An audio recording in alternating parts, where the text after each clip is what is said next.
Hey everybody, and welcome to the first ever episode of The Casual Gamer. I am one of your hosts, Josh, joined as always by Nathan, and this week, for our very first episode, we will be talking about The Last of Us Part 2. Now, we're going to be a little candid this week about this review in the sense that we're going to be talking about all the controversial topics you've probably already heard about surrounding this game, as it's pretty much impossible to avoid them. So obviously there's going to be full spoilers here. If you haven't played the game, which by this point I'm sure you have, if not, then you've probably heard about all this stuff, then go play it, come listen to this, assuming you have time, and then, we'll give you our thoughts. So I guess there's no better place to start than by talking about our expectation. Now, I feel like both Nathan and I are pretty big Naughty Dog fans. We both love Uncharted, I know, but our levels of expectation for The Last of Us Part 2 were kind of different to everybody else's. Nathan, if you want to talk about that. Hello. I don't think I was... it's Naughty Dog, and you always expect a high-quality game from them, I think. But in terms of narrative and stuff, I didn't know what to expect, and I don't know, I didn't necessarily have high hopes. I was one of the people that didn't think the first game even needed a sequel, to be honest. I am satisfied with the one they gave us, but I could have gone either way. Now, if they never made a second one, I would have been happy, and I wasn't like a lot of people saying, I waited 7 years for this game. That wasn't me. When it got close, I'm like, okay, this is like it's coming. That's pretty cool. And I'm just always excited to play a Naughty Dog game. But I wasn't on, yes, finally, Last of Us here. I'm more of an Uncharted fan. So yeah, I didn't have that super high expectation everyone seemed to have. Yeah, for me, it was just a matter of I was one of those people that thought that the first game was just such a complete experience on its own. And I didn't feel as though there was a need for a sequel. Because the first game to me was just so contained. It ended in such a way where I was like, this is great, I really enjoy it. I don't see a need for it because it could have been open-ended and I would have been completely fine. And as someone who's always been in love with new things, I feel as though I would have appreciated Naughty Dog more had they have explored different avenues. But that doesn't mean that I wasn't excited for this. It's just that I wasn't expecting much, right? Which is surprising because I feel like with Naughty Dog, they're such a trusted developer. Like, for me, it's like always been Naughty Dog, Rockstar, and NetherRealm Studios, the guys behind Mortal Kombat and Injustice. I can pretty much trust. I know that no matter what, they're going to give me a good game. They might not give me an amazing game or a masterpiece, but they're always going to give me something solid. So I knew I was going to get a good game. It just depended on what level of good it was.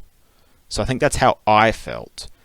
Now, it seems as though people have reacted in a completely different way to that because people seem to have such inflated expectations for this game.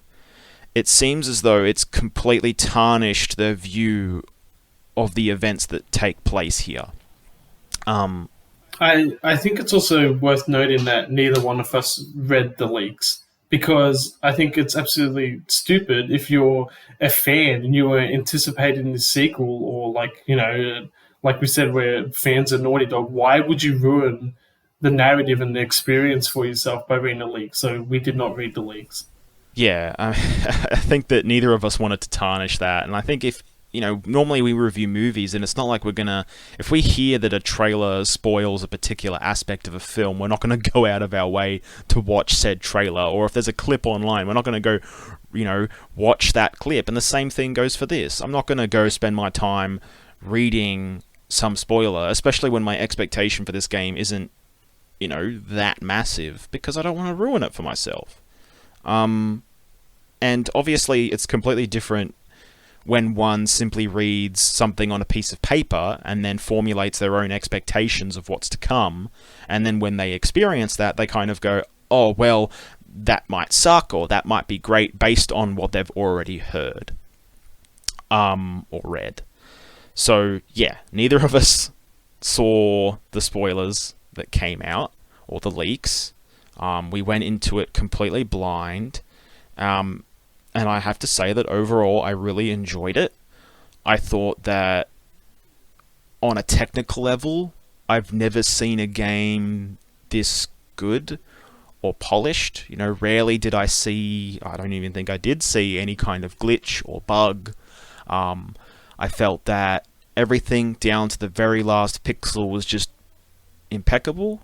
But I know that the major point of this game isn't as much the technical stuff as it is the story that seems to be getting people the most riled up. And obviously that's a very contentious point, because the biggest spoiler of the game is that in the first 2 hours, one of our lead characters from the previous game, Joel, is killed. And I think the manner in which he is killed has angered a lot of people. And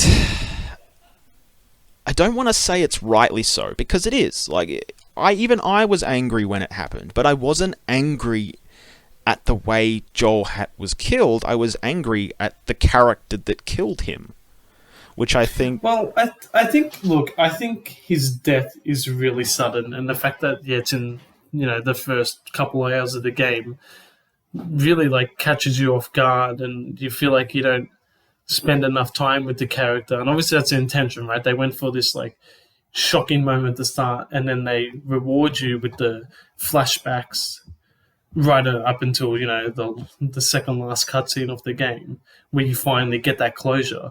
But it's such like a shocking moment. I can see why it can throw people off. No, I completely get that. I just think that the reaction that some people have had is to immediately assume that it's the creator or the developer's fault for these events taking place. And I think that moment when it happened, I was kind of thinking to myself, well, I didn't see that coming. But I wasn't sitting there feeling angry as much as I was thinking to myself, okay, where is this going to go from here? Obviously, like so many others, you begin to assume it's going to be some sort of revenge plot, but what else are we going to get? There's still so many questions that haven't been answered. Obviously, you want to know why Abby, the person that kills Joel, did what she did. But for me, there just wasn't that anger response, and I think the reason why was because I was more interested in what was to come, and I was trying to be patient with it, as I am with most movies, as I am with TV shows and games. I don't necessarily jump into something and then go, I hate this immediately, because I want to see what happens. And I feel like most people are like that, right? Or I think they are. It didn't make me angry either. I was totally the same. I was like, whoa, okay, like I had a feeling it was going to happen, but like I just had a feeling before the game came out that they were going to kill off Joel. That's just a feeling I had. I didn't obviously know in what context that would happen. And really like threw me off and made me a bit sad. But yeah, exactly what you said. It's like, okay, but that's happened right like at the start. So what's to come, right? There has to be more here than simply going to kill this person. And actually, one of the first things I thought as I kept playing was, it would be cool to see more why Abby did that, and it'd be cool to see stuff from her perspective, which of course we get, and I wasn't expecting that, but I actually wanted that. Yeah, early on. I think I knew that they were probably going to explain it in some sort of way, and that I had a feeling that they were kind of going to justify why Abby did kill him, and they do justify it.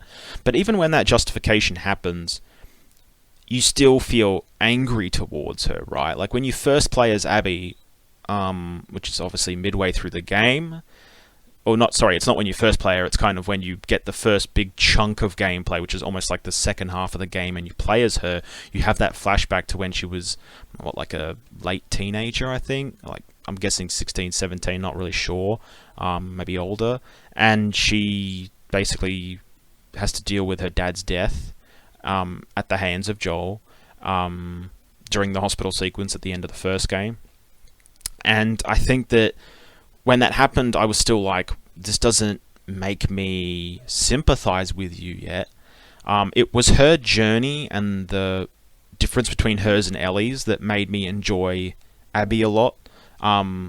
Because obviously hers is a little bit more uplifting and insightful, whereas Ellie's is very narrow-minded in the sense that it's just all about revenge, and it can come across as very bleak, but I think that's intentional, right? Like when you play those opening levels as Ellie, the environments are dark, they're grey, you're even underground at points, and I think that conveys a certain level of, I guess you could say, like a depressed nature, and you know that what you're doing isn't right, and the more you play, the more you feel that way, or at least I did. I was kind of like, this just isn't good. Something is not good, and I think Ellie's going down this destructive path, and it's not good regardless, and it's not going to pay off.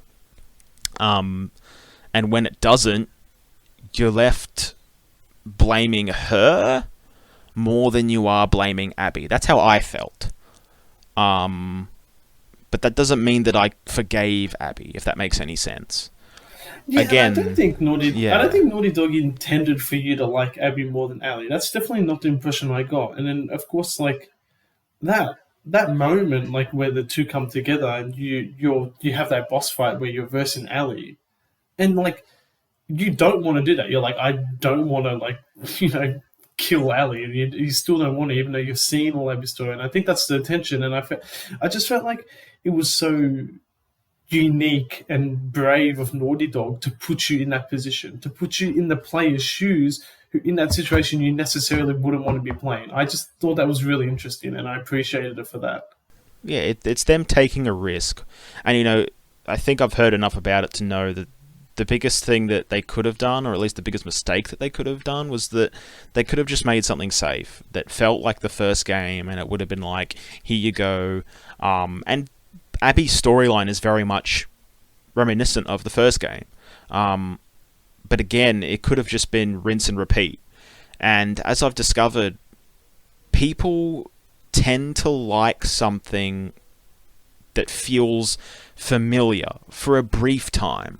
And what I mean by that is for like a year or two, they might reflect on something and say, you know what, that was really good because it built upon the same stuff that the first one did, and it felt very much like the same story. But then more years pass, and as time goes on, they then look back and say, yeah, but it didn't really do anything to push it. Like, most obvious examples, even when you think about Naughty Dog, you might look at, say, Uncharted 3. Right. Well, I was actually going to say about Uncharted, so just before we finish, I was going to say, like, every one of those games has a happy ending. Yeah. Which I was thinking back on, like, that's so weird, right? There's no, like, Empire Strikes Back equivalent, right? Each game has a happy ending. And then, like, in the start of the next one, it's like, oh, something bad happened in between, but each one has a happy ending. And so I thought it was interesting that Last of Us 1 and 2 kind of have a kind of, what do you call it? Like, I guess, the first one's not a bad ending, but it's kind of bittersweet. Yeah, exactly. That's the word you're looking for. Yeah, bittersweet. And I agree. I think it's because Naughty Dog are trying something different. I think it's because Uncharted is very much a strict action-adventure game with comedy beats. And I think that doesn't mean that The Last of Us can't have comedy, but obviously they're going for a far more realistic take on things, despite the fact that it's still set in this post-apocalyptic world. And as I was saying before, what I was getting at was the fact that when you look at a game like Uncharted 3, when you think back about it, you're like, oh, this game is actually really good. And at the time, you might have thought this is better than 2, or the graphics in this are fantastic, and the multiplayer is a real improvement over 2's, and all these different things. But when you look back on it, a lot of people will put Uncharted 3 in the lower echelon of the Uncharted games. They might not say it's the worst, but they normally don't rate it necessarily as highly. And I think that a lot of that comes from the idea that 3 was just more of 2. Do you know what I mean? It was more of the same thing as opposed to, hey, let's try something else. And I think that this is a perfect example of let's just try something else. And in this case, it's become divisive. And again, I understand that division, but I just don't think a lot of that hate is warranted because it's just not worth it. Do you know what I mean? Like, it's just not worth getting so angry about, because all these arguments of people who aren't liking the game seem to be based on this idea that The Last of Us is somehow a franchise, or that it has this beloved legacy. And I just don't see that. Like, as someone who really loves the first game, I don't even think that the first game is beloved or it has this franchise, because it's just one. Do you know what I mean? Like, it's just one game. Do you see what I'm Yeah, getting and a at? lot of yeah, of course, and a lot of people, saying it doesn't feel like Last of Us. This isn't a Last of Us game. It's like, well, how do you? Who knows more what a Last of Us game is, you or Neil Druckmann, right? Because exactly, there is just one. The full tonal spectrum hasn't been set yet, Yeah, it just doesn't right? make a lot And of so sense, yeah. they're allowed to do something different. And what you said about Uncharted, I 100% agree. Actually, in fact, when I finished Uncharted 3 for the first time, I went, yeah, it was good, but Uncharted 2 was better. And I Yeah, think Uncharted 4 did something different, where it took a more mature approach to the story. It told a very mature story. Some even say it's more mature than The Last of Us, the first one. And so, and that's why Uncharted 4 is like, yeah, put above 3, because although the gameplay and everything is very similar, that they add the grappling hook to like mix things up a bit, but it's still quite similar. But they push the story, they push the narrative they take in a different direction, and that's what they've done here as well. yeah, I completely agree. It's just them trying to do something different, and I feel like had they done the same, it would have just been boring. Um, You wanted a Joel and Ellie adventure, then play the first game again. And you have those flashback moments there. Because people complaining, oh, Ellie's not the same character anymore. Yeah, people grow up, people change. She is a different character. But in those flashback moments, which obviously they developed at the same time they're making the rest of this game, she's like she is in the first game. They haven't forgotten who Ellie is. They've just changed her. Yeah, exactly. And it's the same thing with Joel. Joel hasn't changed either, with the brief moments that you do see him. It's the same person. Ellie's the same person. I think that she's just reacting like any other human being would react when she's grown up in this world and her father has died. And let's be honest, Joel is her father. Like, there's no denying that, And I think that what's most interesting for me is the fact that a lot of people have been saying that when they played as Abby, or in general playing as Ellie as well, that the side characters just weren't interesting and there wasn't enough time to kind of connect with any of them. And I felt the complete opposite. Like, people criticized a character like Owen for being a bit creepy, but at the same time, I saw Owen as Abby's conscience. Like, I saw that was his role, and I completely understood where he was coming from. Yes, there were times where the decisions he and Abby made were a bit odd, but it never took me out. And that's the thing that I think a lot of people are dwelling on. Like, again, they've either seen a spoiler or they've had certain expectations, and then when a game decides to do something different, they don't put themselves in that person's shoes, they just base it purely on their judgment. And I think that can tarnish the way that you're supposed to experience that game, or you can experience that game. Because, of course, I'm not saying that you can't dislike The Last of Us Part 2, but what I'm saying is that I think it's best to be patient with it and to take your time and to attempt to understand why these characters are doing and saying these things. And what I was getting at was just the fact that the idea that people not sympathizing with Abby is fine, because again, you're not meant to necessarily like her, but what I found most interesting was that, people have, had these ideas that she should have felt bad for what she did to Joel, which doesn't make sense because, Joel killed her dad and all these other people, and why would she feel bad about that? And she doesn't need to when she's obviously experiencing PTSD, right?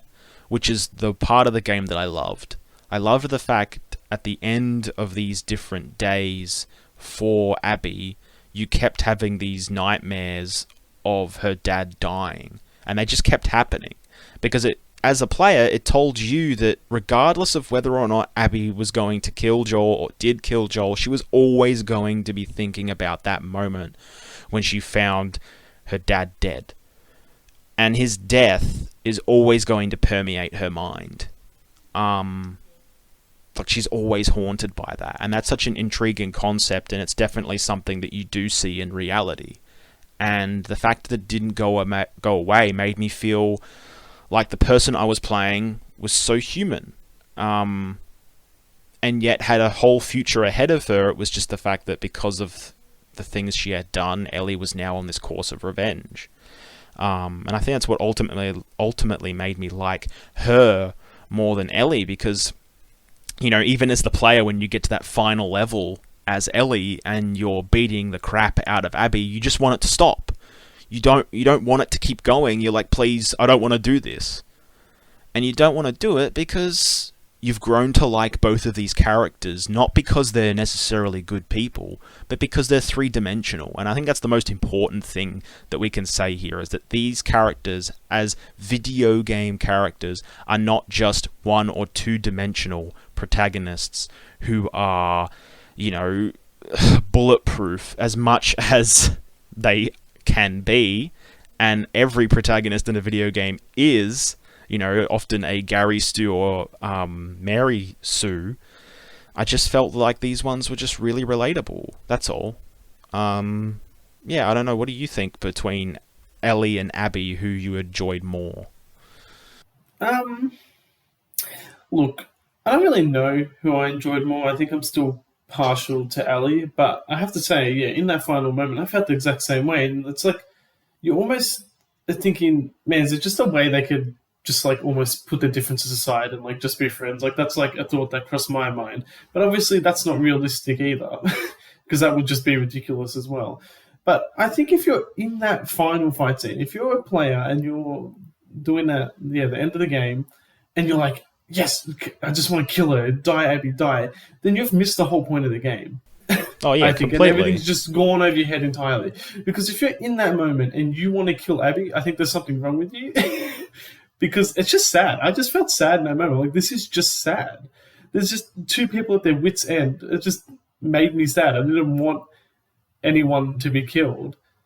Though, in saying that, the fact that she bites Ellie's fingers off, I think was a bit far for me, because at that point, wouldn't she just kill her because she'd be angry that her fingers got bit off? Because I probably would.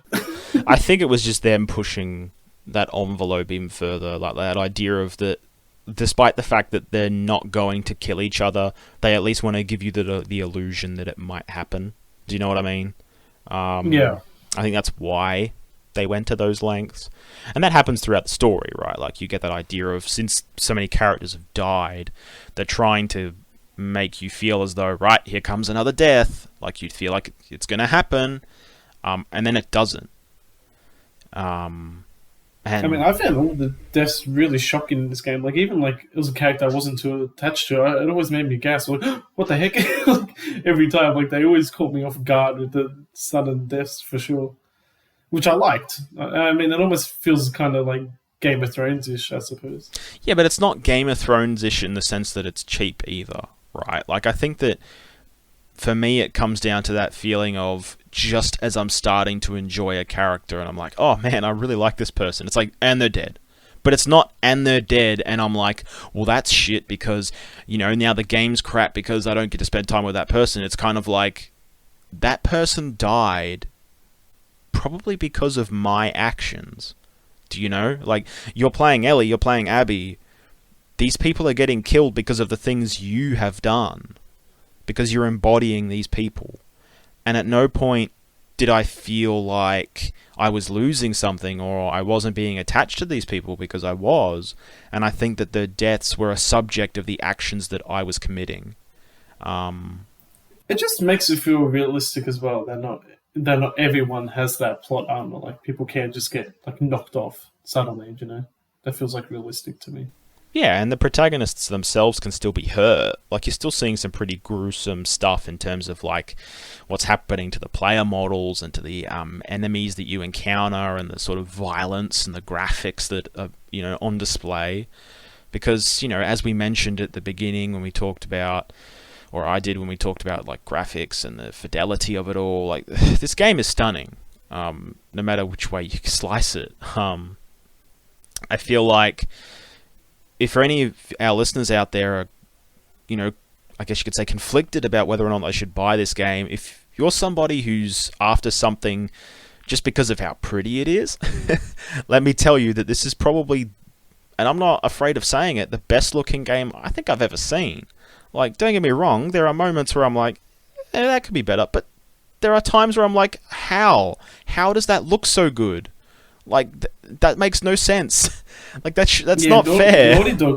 Naughty Dog always push the technology. Every time they have a release, it's the best looking game on the platform. That's just how it is. I mean, Uncharted 4 still looks better than half the games that came out after it. I know, but it's like, it got to a point where even when I was thinking about PC games and, you know, the kind of levels that you can get in a PC game, I was looking at the Last of Us Part 2 and I was like, this is better than that. Like, I know that, you know, they're just working with a confined narrative and that you're just moving from environment to environment. I understand it's not like it's an open world or anything like that, but like, you're looking at stuff and you're going, my God, those are real leaves, damn it.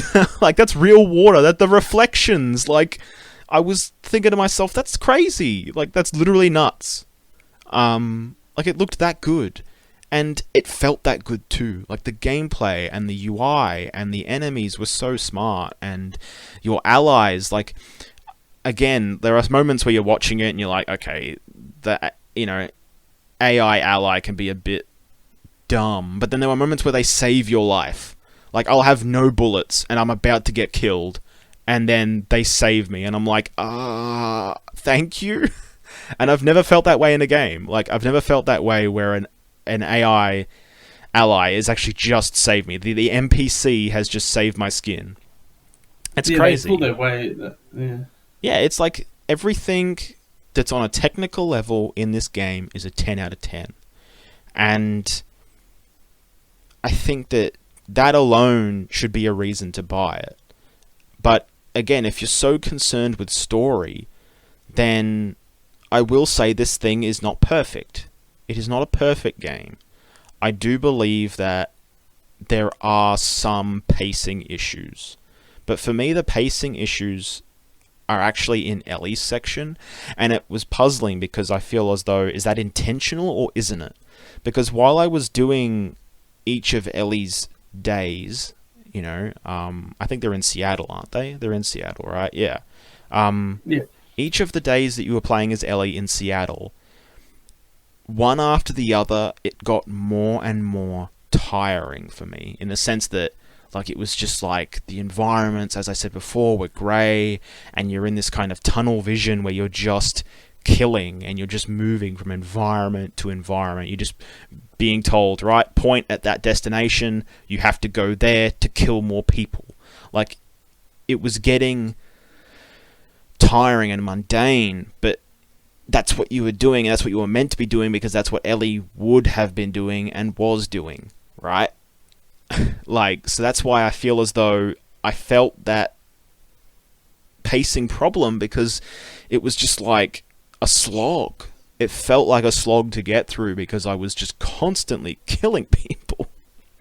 And I was just like, oh man, when will I get to the next story area? These, you know, these environments are so open, and I'm conflicted because I love how open they are, but at the same time, I just want to get into the story and get moving.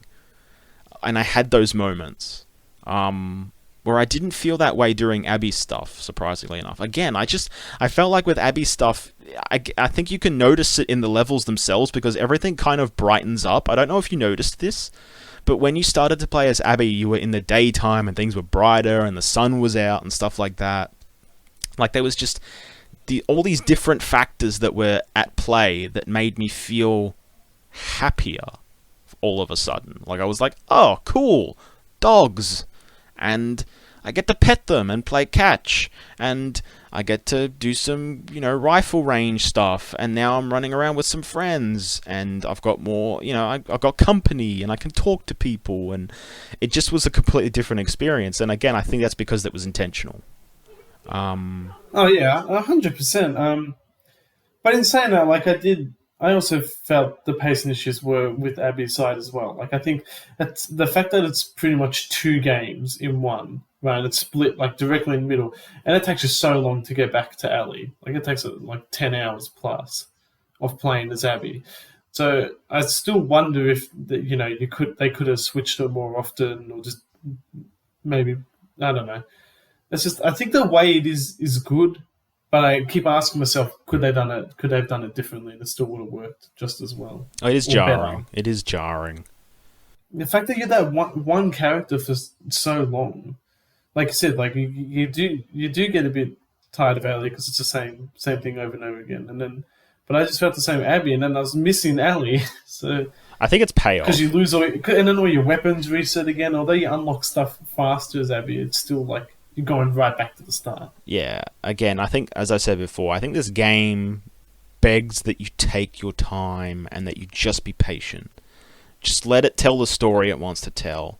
And if you can sit there and deal with it for the, 20 to 30 hours that it might take you to get through this game, if you can just persevere, then by the time you get to the end, you'll be surprised by it. And I definitely was, you know, by the story and by the gameplay and the UI and the enemies and the NPCs and just the boss battles as well and the levels, and some of them where I was like, I've never been more scared. Like, I wouldn't say I've never been more scared, but I'd say compared to the first game, there are some damn scary sections in this one where I was like, no. And I'm not a huge fan of horror games. I'm like, I barely was able to play Resident Evil 2 Remake because I was just like, not digging this. And with this, I was just like, oh, come on, man. The hospital level, I was just like, please, no. Please. Yeah, no, that's why I actually struggled to replay the first game because of those horror sections. As much as a masterpiece as the game is, I'm like, I don't really want to do the zombie part again. Yeah, especially if you were to do it on a higher difficulty. And, speaking of difficulty, I think that if I had another criticism of the game besides perhaps the pacing and the jarring nature of the narrative, I would say that there's not much incentive to replay the game besides getting collectibles. And I think a big part of that comes down to the trophy list. I think that if this game had trophies that were related to difficulty as well as collectibles, I think it would incentivize multiple playthroughs as opposed to just two. Because It was an interesting choice as well because every Naughty Dog game prior to this had that. Like all the Uncharted, and I'm pretty sure Last of Us one had it as well, where whatever difficulty you complete the game on, you unlock that trophy in all the lower difficulties, but you had to play each one to get the trophy. So I don't know why they've changed that. I think it's a thing that Sony have been doing of late. Like if you look back at God of War, Spider-Man, I think even maybe Days Gone. I'm not too sure about Days Gone, but I know Spider-Man and God of War definitely had it. It's more accessible to get the trophies in those games because there's no difficulty-based ones.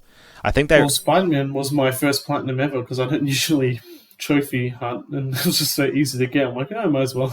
Yeah, I mean, I blitzed it too. It was just a matter of, as I said, I think they're trying to make these games easier to play for people that do want those trophies. Because normally when you have, games like that, I guess, are more open world. But even if you have a narrative-driven game, usually you have a few difficulty-based trophies. But this time around, it was just like, finish it.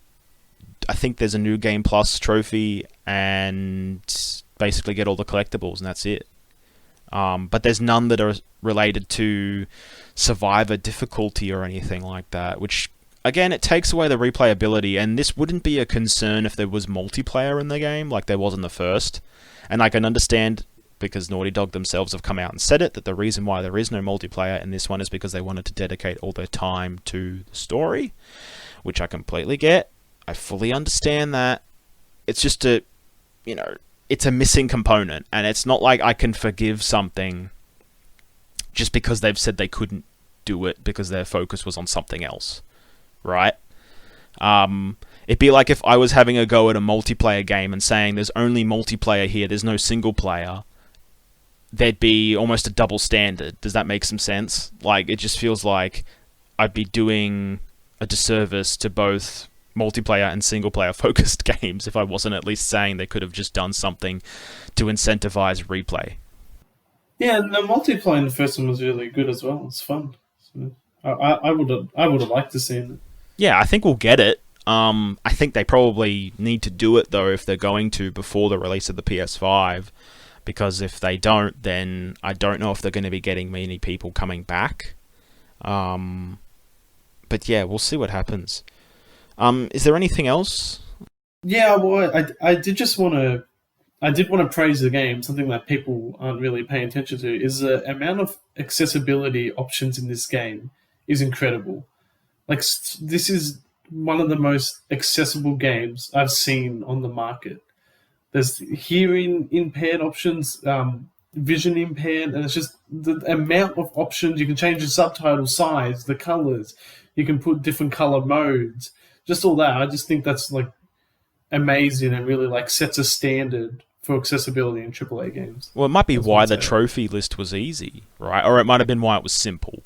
But the fact that they wanted to make it, as you say, accessible, and I know I brought it up too, that Sony want to make their games more accessible in general. And having those options means that those people who do have sight and hearing issues can just play the game and potentially get the platinum, right? Because there are options where you can have, I think it was like a shimmer or something, or like almost like a sonar sound that goes off for collectibles, to indicate that they're nearby. And that's really helpful for people. So no, it's a tremendous job by Naughty Dog to include that stuff in the first place. I mean, it's almost like I've never actually seen it in any other game to this kind of extent. Yeah, exactly. It sets a standard for those options, I think. Yeah, but aside from that, anything else that springs to mind? You can also, I haven't looked into it, but you can also do custom difficulty as well. I think you can like set each element of the game, which I think that's also a nice feature to have.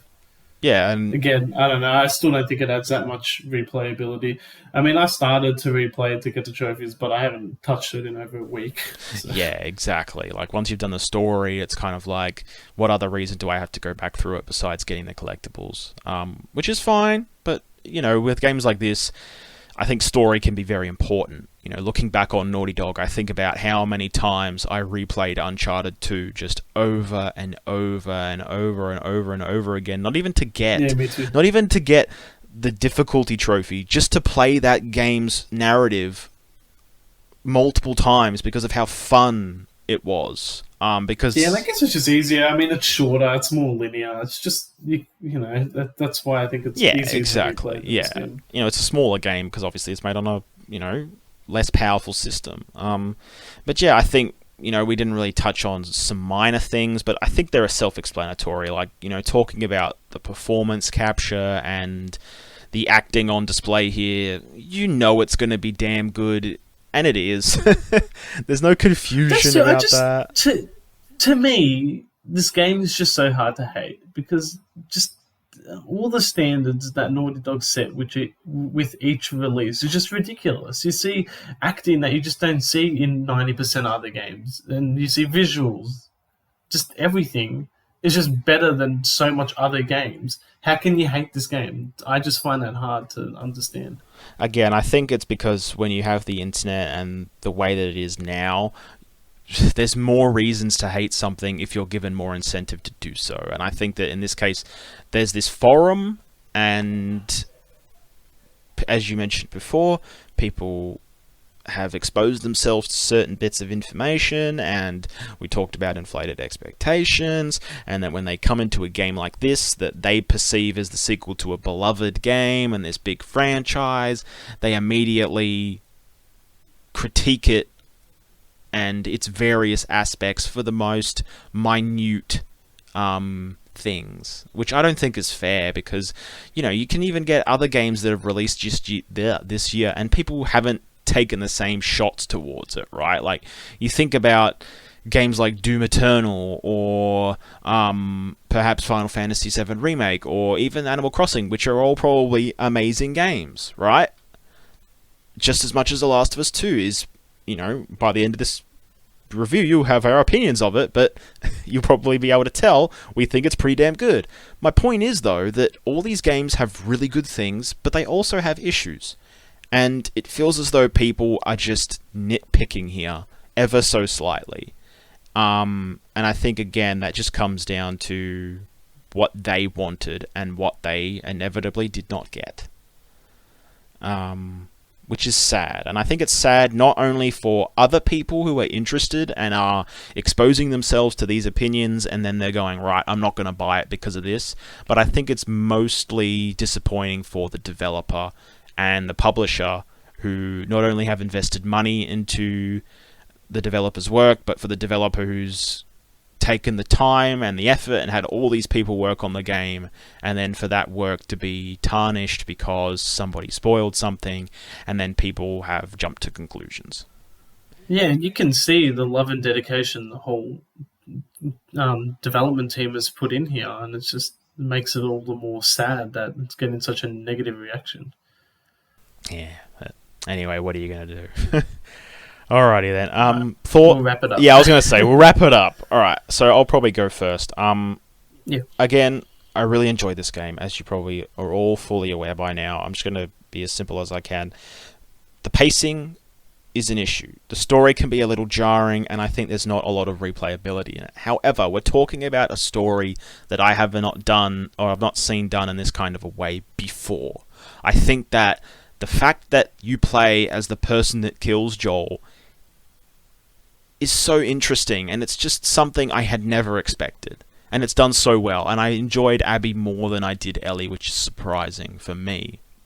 Even I'm like still to this day shocked by the fact that I enjoyed playing her more.